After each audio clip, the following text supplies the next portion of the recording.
আসসালামু আলাইকুম সবাইকে স্বাগতম আমার পডকাস্টে। আমি আপনাদের সাথে আছি। আজকে আমি আপনাদের সাথে আমার একটা ব্যক্তিগত বিষয়, রিয়েল একটা বিষয় শেয়ার করব, যেটা হচ্ছে আমি কিছুদিন যাবত বা এই কিছু মাস ধরে আমি একটি স্বপ্ন বারবার দেখতেছি, কিন্তু সেই স্বপ্নটা কিন্তু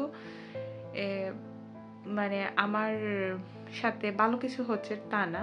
দেখতেছি আমার সাথে মানে আমার পছন্দের জিনিস বলতে পারেন, বা আমার মানে খুবই পছন্দের জিনিসটা আমি বারবার আমার কাছ থেকে চলে যাচ্ছে, সেটা আমি দেখতেছি। কিন্তু এক পর্যায়ে এসে আমার মনটা কিন্তু খুব খারাপ হয়ে গেল, যে আমার খারাপ লাগতেছিল, যে আমি ভাবতেছিলাম যদি আমার সাথে এমনটা হয় তাহলে, সবার তো জানেন ভালো লাগার জিনিস বা পছন্দের জিনিস কেউ হারাতে চায় না।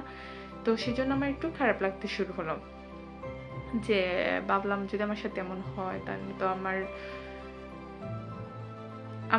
লাইফটা একটু এলোমেলো হয়ে যাবে, বা হয়তো বা আমি জানি না নিজে কি হবে, সেই সময়টা আমি নিজে কি করব। আসলে আদৌ সেই সময়টা আমার আসবে কি না আসবে না আমি জানি না, কিন্তু বারবার একই স্বপ্ন দেখা আমার কাছে একটু সেই বিষয়টা একটু খারাপ লাগতে শুরু হলো। তো পরবর্তীতে আবার আমি নিজেই ভাবতে শুরু করলাম যে আমি তো বলি জীবন চিরস্থায়ী, জীবনে কোনো কিছু চিরস্থায়ী নয়, কোনো কিছু লং লাস্টিং নয়। জীবন পরিবর্তনশীল, পরিবর্তন হবে বা পরিবর্তন আসবে, বা আমরাও একদিন এই পৃথিবী থেকে চলে যাব। সেটা জানার পর কেন আমি ওই বিষয়টা নিয়ে জানি যে জীবন পরিবর্তনশীল, পরিবর্তন আসতে পারে লাইফে।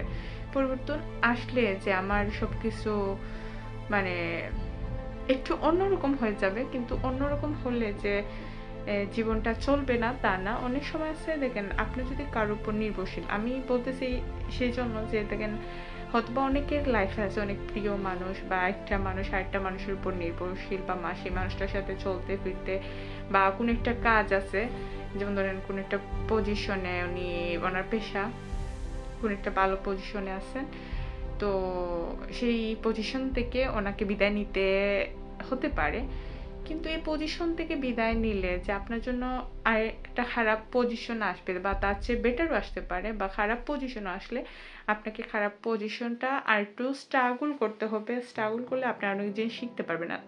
আসলে যদি এইভাবে আমরা চিন্তা করি তাহলে লাইফের অনেক জিনিস আমার কাছে মনে হয় আমরা সহজভাবে বলতে মানে এত সহজ না যে আমাদের মানে ওইরকম চিন্তাধারা রাখলে যে জীবনটা এলোমেলো হয়ে যাবে বা জীবনটা শেষ হয়ে যাবে, তাহলে কিন্তু আমরা নিজেদেরকে এই ধরনের মানে ডাউন করার জন্য পুশ করতে থাকি।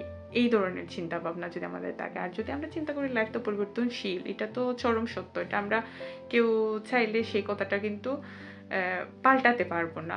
এটা সত্য কথা যে জীবন পরিবর্তনশীল, মানে তো পরিবর্তন আসবে, আর আমাদের এই পরিবর্তনগুলোকে মেনে নিতে হবে। কষ্ট হবে, কিন্তু কষ্টটা এতটুক এই পর্যায়ে নেওয়া যাবে না যে পর্যায়ে গেলে আমাদের মাথা নষ্ট হয়ে যাবে, বা আমরা মানে ডিপ্রেশনে চলে যাব, বা আমরা ট্রমায় চলে যাব। এই অবস্থায় না নিলে ভালো। আর সেজন্য আমাদের এইরকম চিন্তা ভাবনা রাখতে হবে বা করতে হবে। আমি আমার রিয়েল ভাবে আমি যেটা রিয়েল আমার কাছে ফিল হয়েছে আজকে, আমি যেটা রিয়েল মনে করছি যে না, যাই হোক লাইফে আলহামদুলিল্লাহ, এখন যেভাবে আছে আলহামদুলিল্লাহ, যাই হোক যে সময় যে জিনিসটা আসবে ইনশাল্লাহ চেষ্টা করব। আর আমার জানি বিশ্বাস চাই না, যেটাই হোক ভালো সময় খারাপ, আমার কাছে মনে হয় মানে সব সময়টাই ভালো। সব সময়টা ভালো কারণ হচ্ছে ভালো সময় আমরা করতে পারি, খারাপ সময় আমরা শিখতে পারি, বা লাইফের ইকুয়ালিটি বুঝতে হলে বা লাইফটাকে বুঝতে হলে সব জিনিসের দরকার আছে, সবকিছুর প্রয়োজন আছে। আশা করি যদি আমার কথাগুলো ভালো লাগে আমার ভিডিওটাতে লাইক করবেন, কমেন্ট সেকশনে গিয়ে কমেন্ট করে জানাবেন আপনাদের মতামত, এবং আমার চ্যানেলটাকে সাবস্ক্রাইব করে নেবেন। আল্লাহ হাফিজ, ভালো থাকবেন সবাই। আসসালামু আলাইকুম।